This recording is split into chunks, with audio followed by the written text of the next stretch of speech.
Um governo que não conseguiu nunca chamar o Hamas pelo que é, um grupo terrorista, sanguinário, bárbaro. Então, se a gente começar a elencar tudo isso, no momento em que o governo americano, que os Estados Unidos estão empenhados militarmente do outro lado do planeta em resolver a guerra contra o terror, o Lula está do lado errado da história. É possível que Alexandre de Moraes tenha um homônimo famosíssimo que troque conversas e tenha intimidade com Daniel Vorcaro àquela época. Nós estamos falando de abril de 2025. Então é possível que Alexandre de Moraes diga em nota oficial enviada ele não se manifestou aqui a reportagem até agora, diga que não era ele, que não conhece Vorcaro, que nunca esteve em campos que suponham ser Campos do Jordão, que não Alexandre de Moraes pode dizer que não estava passando feriado lá. É possível que diga isso. Fala, rapaziada do canal, tudo bem com vocês? Galera, voltamos aí mais um vídeo aí no canal JR Off News. Vamos trazer agora um vídeo importantíssimo. O pessoal do Bradog Show aqui, junto com o Silvio Navarro e o Constantino, vão detalhar para nós aí esse vazamento e coisitas novas que estão vindo à tona aí na mídia brasileira, né? Então, a máscara caiu, o nível de intimidade é chocante. Vazam mensagens da Polícia Federal mostrando que Alexandre de Moraes não era apenas um conhecido, mas frequentava também a casa de Daniel Vorcaro em um clima familiar. E o que a noiva do banqueiro revelou sobre essa visita é impressionante. Então vocês vão ver aqui nessa edição do vídeo agora no JR Off News. E entenda também os detalhes de que o FBI já está monitorando aqui no Brasil. Esse time de férias aqui agora vai explicar tudo detalhado para nós aqui. Beleza? Vamos embora pro vídeo. A desculpa furou antes mesmo de ser usada. É como faltar na escola e dizer que estava chovendo num dia de sol. O Diário do Poder aponta que o motivo real é bem mais embaraçoso. Lula não quer explicar a Trump o acordo secreto com a China para uma base militar em território brasileiro, revelado ao Congresso americano no dia 26 de fevereiro. Consta, coincidência ou fuga? Eu pergunto, aliás, se esse tipo de manchete te deixa surpreso. Não deixa. Aliás, eu comentei no meu X, ainda há pouco, né?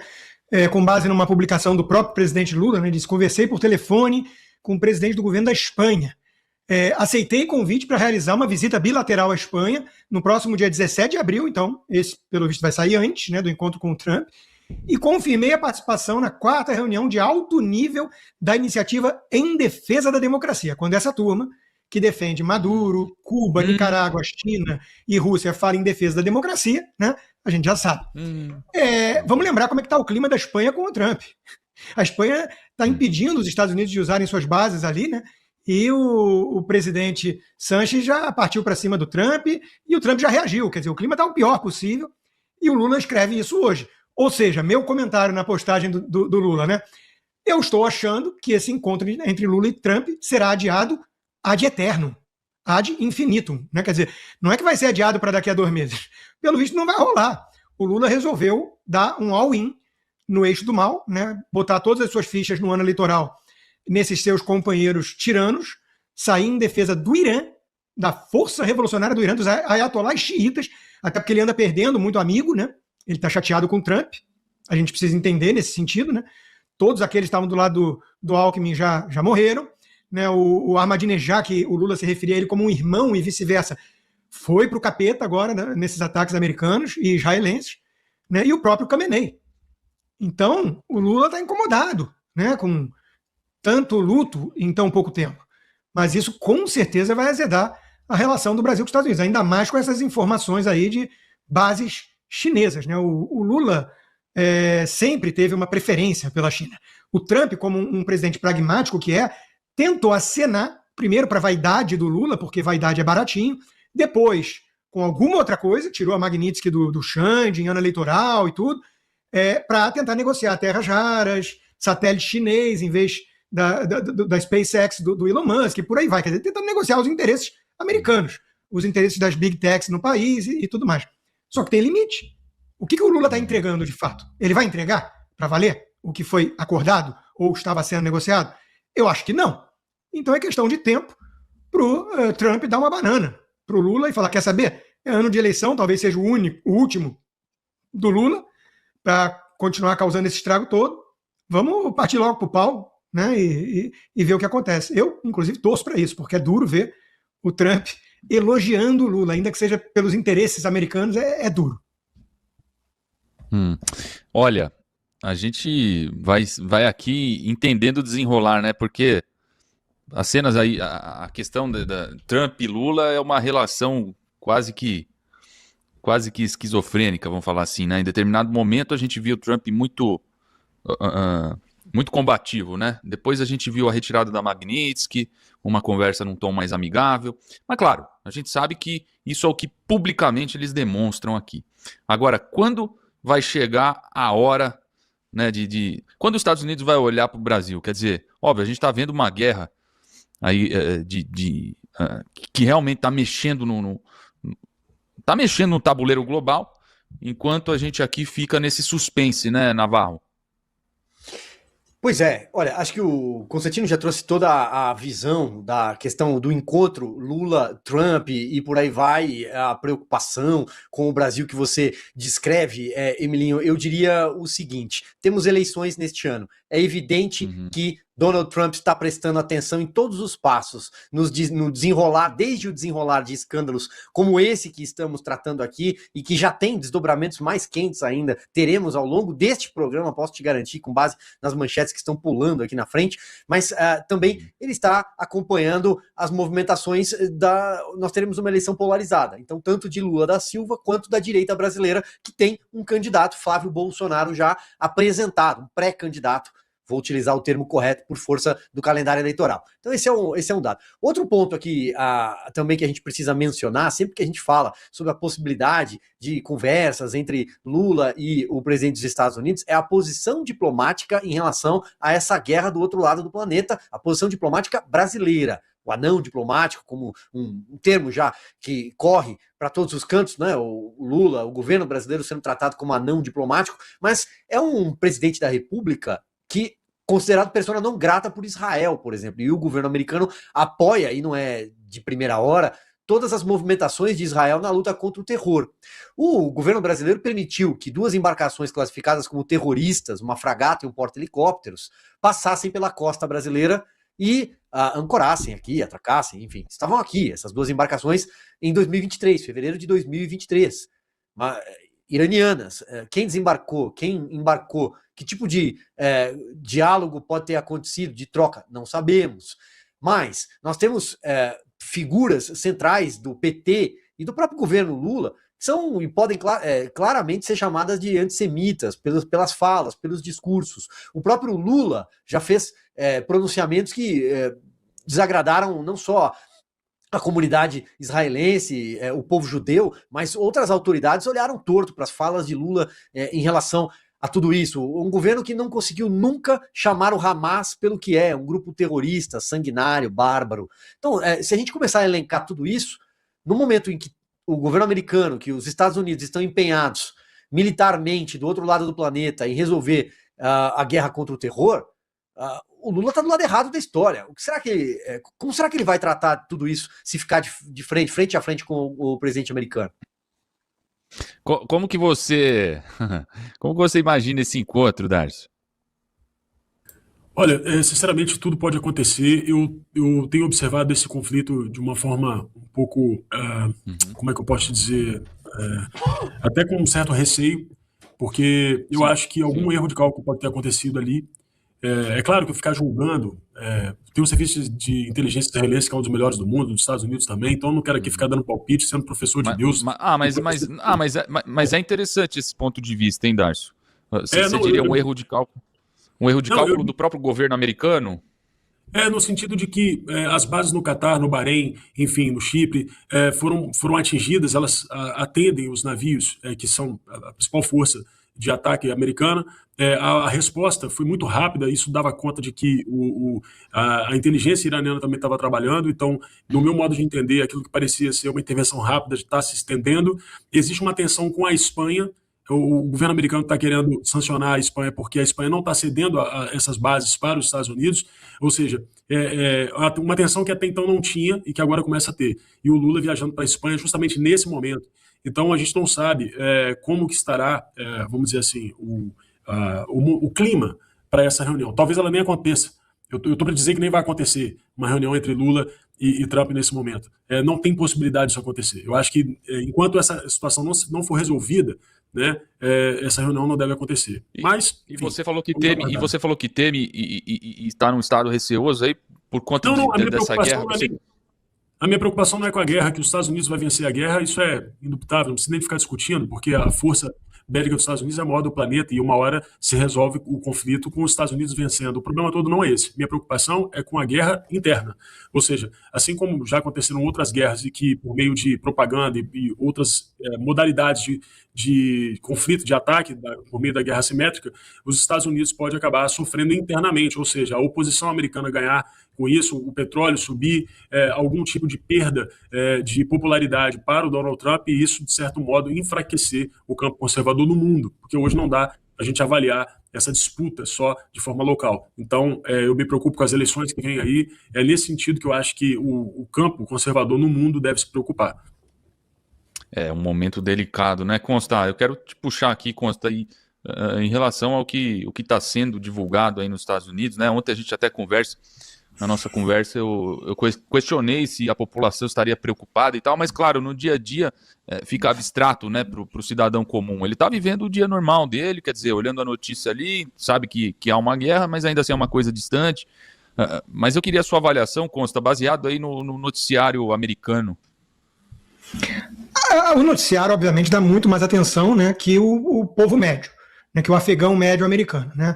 O afegão médio está tocando sua vida, que, enfim, tem lá vários obstáculos sempre, tudo, e ele consome política de uma forma muito mais distante. Né? Não é essa coisa que CNN, Fox News e MSNBC e tudo vivem disso. Né? Então estão o tempo todo falando desses assuntos, tratando como se isso fosse tudo na vida de uma pessoa, né, de um cidadão. E não é, a verdade é essa. Não é. É para quem consome política de uma forma mais intensa e gosta de ficar debatendo. Os Estados Unidos deveriam ou não deveriam ter entrado nessa guerra? Qual foi o motivo? Aí os democratas vão lá e culpam o Trump, atacam o Trump, e não sei o que, o Trump culpa o Obama e justifica. Aliás, o Marco Rubio deu uma resposta para a turma da imprensa, né? Vem cá que eu vou explicar para vocês direitinho por que atacar o Irã. E ele vai lá e, de forma didática, coloca, né? Não podemos deixar esses lunáticos terem uma bomba nuclear. E aí foi explicando. Ele fez um papel bom. Mas isso, às vezes, não chega ao sujeito médio. Às vezes, no bar, ele gosta ali de discutir política e aí cada um toma um partido. O que você está achando da guerra do Irã? Eu sou a favor, eu sou contra. Mas não é algo mais profundo do que isso. Só vai impactar, acima de tudo, eleição, né? Se isso começar a ter um peso maior para o próprio americano. O que seria isso? O preço da bomba de gasolina disparar, começarem a ter notícias e imagens de mortos americanos, soldados e tudo mais. Isso afeta. E por aí vai. Caso contrário, é uma coisa mais distante. Veja, Emilinho, o americano ele está muito acostumado com guerra. O papel dos Estados Unidos é o papel de xerife do mundo. Os Estados Unidos está metido em guerra desde muito tempo. Né? Só que tudo fora dos Estados Unidos. Por que o 11 de setembro foi um choque tão grande? Porque conseguiram atacar os Estados Unidos. Conseguiram implodir as Torres Gêmeas e só ali matar 3 mil pessoas. Então isso foi uma novidade, um baque para o americano. Né? E olha o resultado, olha o grau de patriotismo, de união que aquilo produziu, né? Porque todo mundo se comoveu e se mobilizou com aquilo. É diferente quando os Estados Unidos estão na Sérvia, nos Balcãs se metendo, ou quando estão no Oriente Médio, que, aliás, todo mundo já olha e fala, putz, aquilo lá é sempre complicado mesmo, sempre tem guerra, se não é o Iraque com o Irã, é Israel com o Irã e não sei o quê. Então, as pessoas acabam deixando um pouco de lado. Essa é a minha impressão. Né? E eu tenho que tomar cuidado com essa análise, porque eu sou um dos que respiro política. Então eu estou lendo as coisas que saem, eu estou lendo os sites, eu estou lendo os acadêmicos, e isso pode poluir um pouco a minha análise. Né? Mas eu pensando assim, com algum afastamento no afegão médio, eu diria que o americano ainda não trouxe esse assunto para dentro de casa para valer. Legal.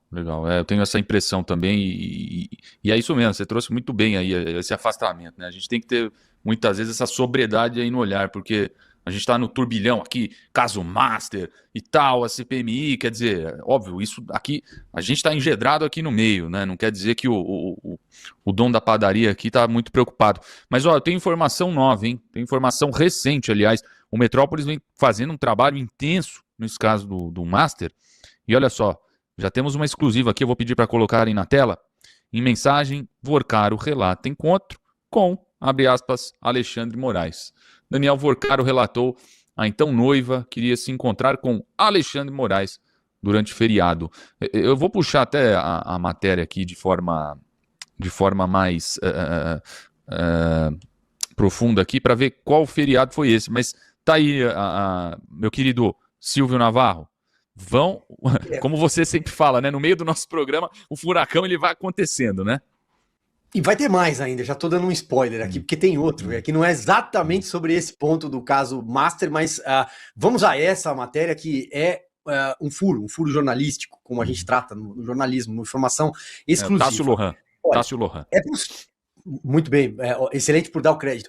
Veja, Emilinho, é possível que Alexandre de Moraes tenha um homônimo famosíssimo que troque conversas e tenha intimidade com Daniel Vorcaro àquela época. Nós estamos falando de abril de 2025. Esse diálogo, eu não sei se você vai ler, se a gente vai reproduzir, mas é um diálogo que mostra... era interessante se a gente pudesse trazer as falas da conversa do Daniel Vorcaro com a namorada dele. Depois eu posso fazer um comentário aqui, porque o Alexandre de Moraes, no primeiro momento, quando o mesmo Metrópolis fala sobre a ida do Moraes à mansão do Vorcaro, naquele dia do bunker de charutos, já comentado aqui, o Moraes nega. Vamos ver o que ele vai dizer agora sobre esse diálogo aí. Eu vou pedir para o pessoal daqui a pouco começar a ilustrar aqui com esse diálogo, quer dizer... Se você quiser, eu posso ler. Não sei se você tem ele à mão, é porque vale a pena. O que você preferir. Pode ler e o pessoal já vai incluir aí aqui para ilustrar para a audiência.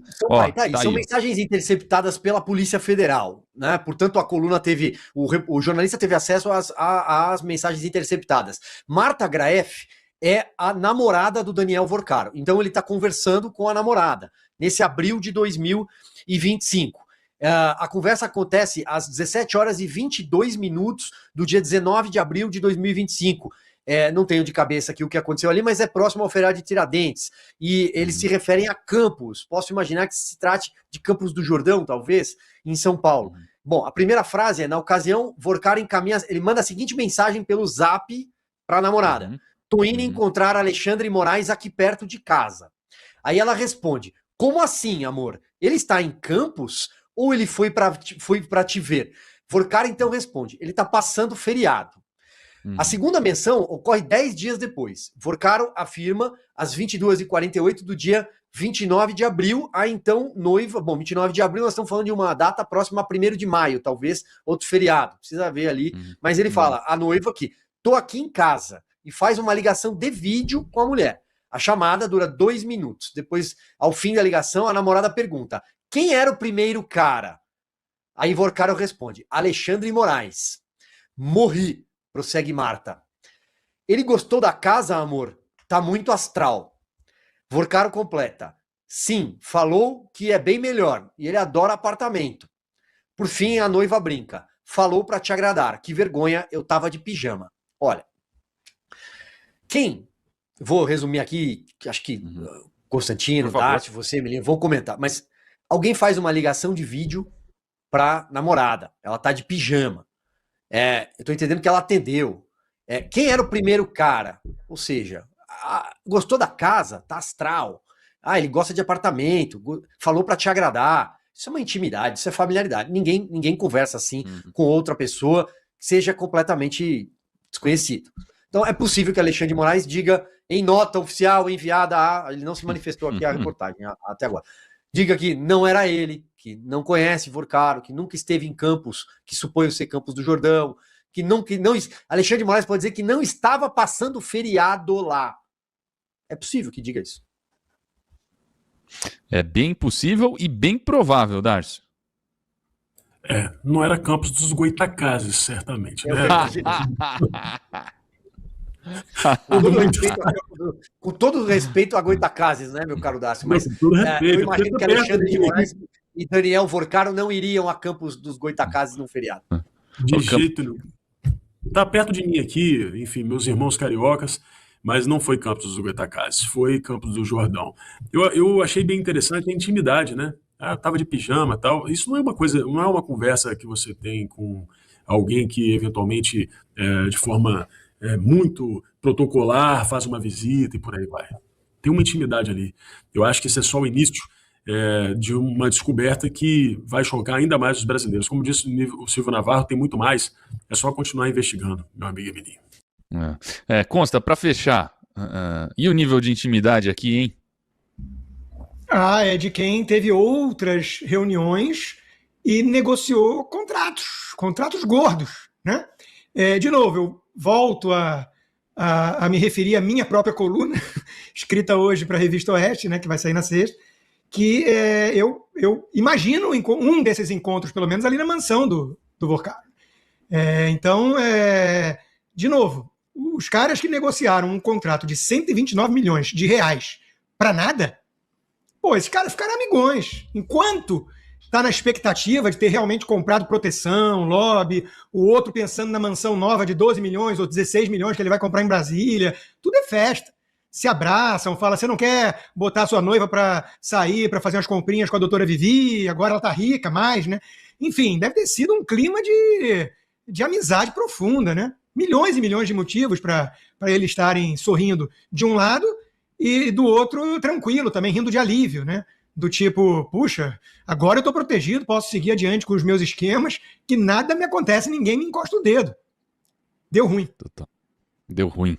Segundo fontes da Jovem Pan, FBI monitora o caso Master e Tribunal da Flórida tem audiência hoje para rastrear ativos nos Estados Unidos. O caso Master chegou nos Estados Unidos e não pela porta dos fundos. O FBI já está de olho nas movimentações do esquema, porque a suspeita é que parte do dinheiro passou pelo sistema financeiro americano. Pensa assim, é como descobrir que o vizinho não só roubou seu carro, mas já vendeu as peças em outro estado. Nessa quarta, um tribunal na Flórida faz audiência para rastrear esses ativos, imóveis, empresas, investimentos que possam estar escondidos em solo americano. O que alguns ainda tentam chamar de probleminha interno, já virou caso internacional de verdade. Darcio Bracarense, aqui mora um perigo aí pro nosso Al Capone, hein? Não, pois já era um caso internacional pelo fato de que o sistema financeiro foi impactado. Eu não sei se vocês estão conseguindo me enxergar, agora voltou. Agora sim. O sistema financeiro foi impactado e, obviamente, uma vez que a gente viu fraudes aí para todo lado, com certeza investidores americanos estariam correndo risco e, obviamente, o Estado americano estaria em alerta e monitorando esse caso. Agora a gente tem uma outra circunstância, a possibilidade da instituição ter sido penetrada pelo crime organizado, porque qualquer instituição pode ter esse tipo de infiltração, né? Afinal de contas, estamos lidando com instituições feitas por homens. Eu, pelo menos, não tenho aquela visão romântica de um Estado sacrossanto. Não, o Estado nada mais é do que uma fantasia jurídica criada por nós mesmos e a gente é falho, né? E como diriam os clássicos do conservadorismo, né? Homens imperfeitos não constroem arranjos perfeitos e o FBI também não é um arranjo perfeito. Agora, assim, de tudo isso, eu digo o seguinte, talvez esse monitoramento e essa contribuição do FBI possa nos ajudar a entender o que está acontecendo aqui. Porque, como disse o Silvio, como disse o Constantino, temos um cadáver, é um tanto assustador a gente crer que alguém que já teria tentado suicídio não foi colocado numa cela com o mínimo de condição de garantir que ele ficasse vivo para eventualmente contribuir com o caso. E ainda mais, né? O que é pior do que a morte? Porque alguém prefere morrer, né? Ou seja, que tipo de ameaça uma pessoa pode ser submetida a ponto dela tirar a própria vida? Então, é um tanto curioso assim, que alguém dentro da sede da Polícia Federal consiga tirar a própria vida. Eu acho que esse é um caso que merece uma investigação muito séria e eu duvido muito que isso aconteça no Brasil no momento que a gente está vivendo, porque nada disso aconteceria num país sério. E aí, rapaziada, o que é que vocês acham? É nebuloso ou não é nebuloso o relacionamento que esse rapaz aí tinha com esse dono do Banco Master? E, cara, cada dia eu me surpreendo com as coisas que estão aparecendo. Só coisa cabeluda, só coisa impressionante, coisa que a gente nunca viu. Coisas que eu vi hoje até num vídeo aí, num canalzinho aí de notícias. Que acho que foi o Eduardo Oineg comentando que mensalão em Petrolão, perto do caso do Banco Master, é formiguinha. Isso é um caso que pode abalar todo o sistema, cara. Por isso tanta gente está querendo botar terra nas investigações, querendo que pare imediatamente, querendo que não escutem pessoas, querendo que tudo cesse, porque os tentáculos são muito grandes, muito. Beleza? Então conta pra nós aí o que vocês acharam desse vídeo aí, conta nos comentários o que vocês estão achando desse formato aqui, que a gente está pensando em mudar o formato do canal. O que é que vocês acham? Beleza? Até o próximo vídeo, um abraço, é nóis.